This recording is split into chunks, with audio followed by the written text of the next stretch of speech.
I guess I would highlight that anything that's in universal analytics, even though it's slightly different, can be found in GA4 with enough digging and researching, but they'll be slightly different than what you're used to in universal analytics.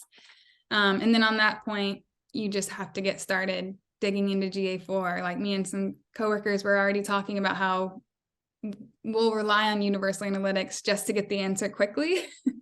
And we have to stop ourselves from doing that because we need to learn GA4 as fast as possible and, until July, which is when universal analytics stops accepting data at all. So got it. So you might as well embrace it because come July, you won't have a choice. And in the meantime, it sounds to me like between now and July, this is, it's critical that you educate your leadership, whoever you're reporting data to, that this is changing. I'm not going to be able to tell you the apples to apples comparison on things like web visits. And here's why, but it'll be more accurate. So don't get upset if it looks like lower. It doesn't mean that we're doing poorly.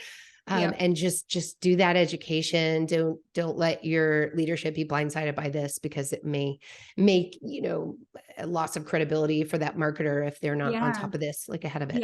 Yeah. I remember when I was first trying to figure out the differences, and when you're first looking at it, you're like, what are the enhancements of universal analytics? What's like the next version of universal analytics? And I was getting so confused because the data wasn't matching, and it clicked that it's a new tool. If you think about it like that, it's not a new version of universal analytics. It's a completely different tool, completely different data model. Then it starts making a little more sense. Yeah.